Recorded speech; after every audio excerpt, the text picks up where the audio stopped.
All right, welcome back to another video. This is going to be, obviously, it's going to be subjective, an opinion video here. So, if you think differently, that's up to you. Uh, but I'm going to try to be reasonable here and analyze the situation in the standings and also the remaining schedule for Malmö for the remainder of the season and the circumstances in the roster as well and the squad. So, first of all, pretty much everyone's coming back. Albert Schwelby might not be coming back until later, but we now have depth, which we didn't at the start of the season. So, Kivi Halme is coming back. Extremely important player, evidently.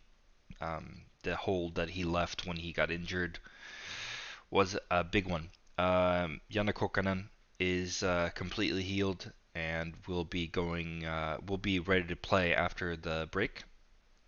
Obviously, this is information that can change. I have no insight other than what I've heard other initiated people say. So, but that is the situation. Two of our most important players are coming back.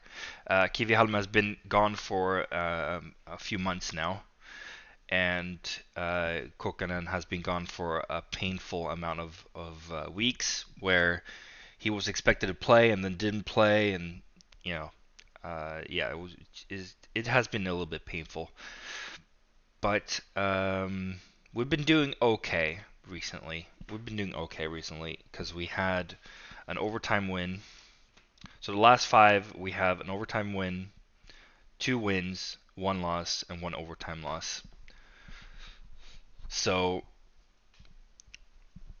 we lost big to Luleå. We won on overtime versus Färjestad. We won versus Mjoro, and we won versus Oskarshamn. Two big wins there to keep them behind us. As you can see, it's 3 points.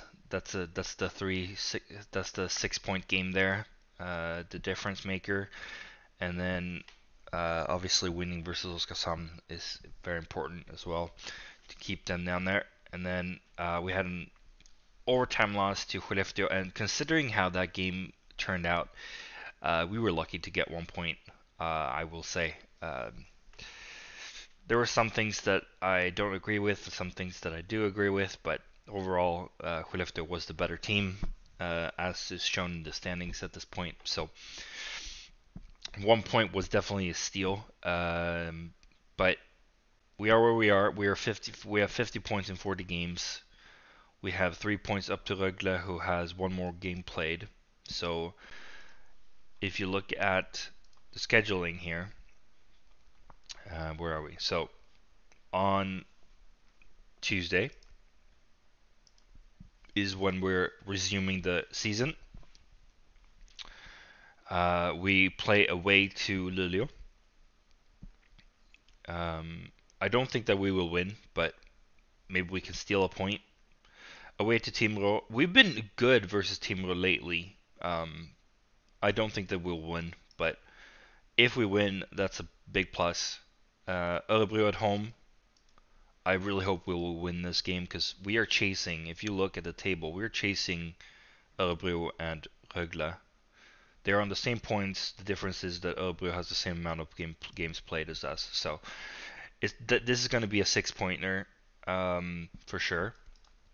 Linköping seems to be very good this season. They have fallen down a little bit. They were up here circling. They're now in sixth place, but they're still much better than they have been the previous 5 years. A little bit up in the air day to day. Maybe we can catch them on a bad day and win at home. That's the hope. And then we have the big rival game, which is also going to be a 6 pointer, most likely. Depending on what they do in the previous games, that it might be close in points. So this might be a 6 pointer in a deciding game, whether we reach playoffs or not. And then we have a difficult away game to Frölunda. Frölunda has really risen to the top here. They're third in the standings one game in hand to the top guys here, and only 5 points behind. So they're really chasing the top here. Um, Really difficult game. I don't expect we will get points from there. Easy win here. It needs to be an easy win. We cannot drop points versus the bottom teams here. So easy win here. And then Leksand CF. Leksand has been a bit of an up and down. Sometimes we show up and sometimes we don't show up. Like for example, the first game versus Leksand this season, we showed up big time. But then we've had a bit of an up and down season, and especially versus Leksand, we haven't really performed on all that well. And Leksand is fifth. We could win. The league is that tight that we could win this game, but I'm not gonna count on it. Växjö at home, I think they're at this point. They're going towards their peak, and I don't think that we'll be able to beat Växjö at this point in the season. This is unfortunately going to be a loss, I think. Away to Färjestad, we are always very, very good versus Färjestad. So hopefully we can take 2 or 3 points here. Away again to Modo. I hope that we can steal all 3 points like we did last time. And at home to HV71.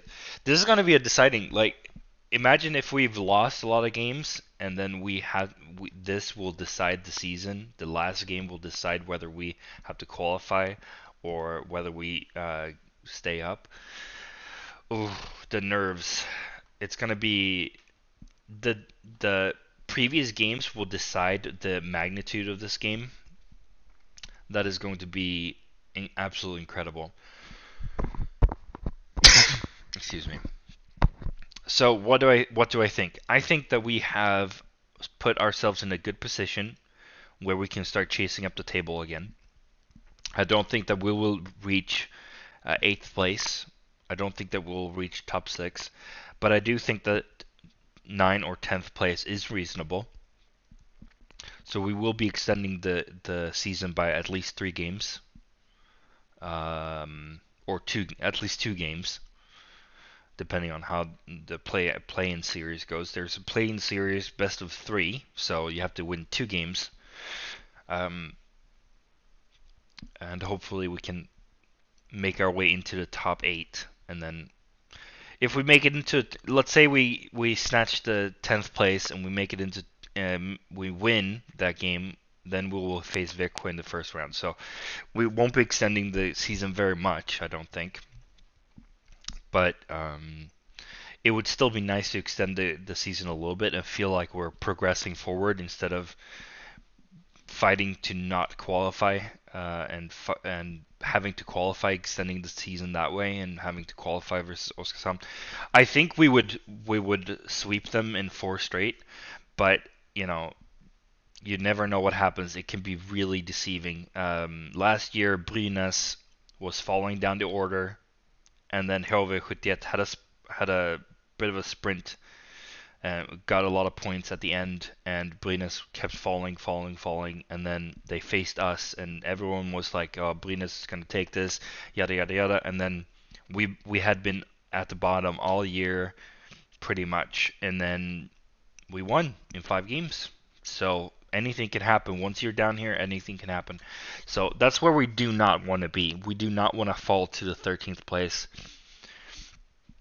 And as I said, it can be decided depending on how HV71 is doing and how Modo is doing. This can be decided in the last game of the season, who takes the 13th place, whether it be HV71 or us, or it could be whether we take 9th or 10th place.